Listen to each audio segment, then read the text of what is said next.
আসসালামু আলাইকুম। ওয়ালাইকুম আসসালাম রহমতুল্লাহ। অতীতে কাজা হয়ে যাওয়া নামাজ কিভাবে আদায় কিংবা কাফারা আদায় করব। হ্যাঁ, অতীতে নামাজ কাজা যেগুলো হয়ে গিয়েছে এটার পরিমাণের উপরে ডিপেন্ড করবে। যদি আপনার এক ওয়াক্ত হয় তাহলে ওই এক ওয়াক্ত আদায় করে নেবেন। যদি 5 ওয়াক্ত হয় তাহলে 5 ওয়াক্ত একসাথে আদায় করে নেবেন। ধারাবাহিকতা রক্ষা করবেন, আগে 5 ফজর, জোহর, আসর, মাগরিব এইভাবে। তো এরকম কয়েকদিনের হইলে আপনি করে ফেলতে পারেন। কিন্তু যদি কাজা নামাজগুলো এত বেশি যে আপনি গণনাও নাই, শেষ নাই, 1 বছর 2 বছর এরকম পার হয়ে গেছে, তো সেইগুলোর ক্ষেত্রে আপনি কি করবেন? সেইগুলোর ক্ষেত্রে তো এটা মেনটেন করতে পারবেন না। সেগুলোর ক্ষেত্রে আল্লাহর কাছে তো ক্ষমা চাইবেন যে কোনো কাজের জন্য, সেগুলোর জন্য আল্লাহর কাছে ক্ষমা চাইবেন। সেগুলোর জন্য আপনি যেটা করতে পারেন, বেশি বেশি নফল নামাজ পড়বেন, আনলিমিটেড। নিয়তের প্রয়োজন নাই যে কোন নামাজের নিয়ত, ওই নিয়তের প্রয়োজন নাই।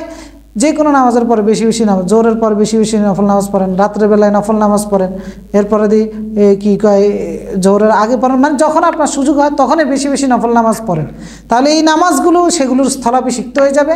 আর তাওবা করার কারণে আল্লাহ তাআলা বলেছেন, ফামান তাবা ওয়া আমানা ওয়া আমিলা আমালান সালিহা ফাউলাইকা ইউবাদদিলুল্লাহু সাইয়্যাত।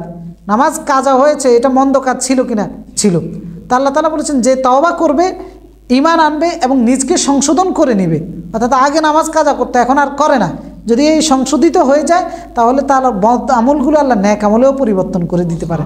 তা আপনি যখন এই অতিরিক্ত নফল নামাজ আদায় করবেন, সেগুলোকে আপনার ওই যে কাজা হয়েছে সেগুলোর জায়গায় আল্লাহ বসিয়ে দিতে পারেন। সুতরাং আল্লাহর কাছে ক্ষমা চাইতে হবে, তওবা করতে হবে। ভবিষ্যতে নামাজ কাজা করা যাবে না। যদি অতিরিক্ত বেশি পরিমাণে হয়, বেশি বেশি নফল নামাজ আদায় করতে থাকেন, আল্লাহ তাআলা ক্ষমাও করে দিবে ইনশাআল্লাহ। ওই স্থান, ওই জায়গাটা আল্লাহ পূরণ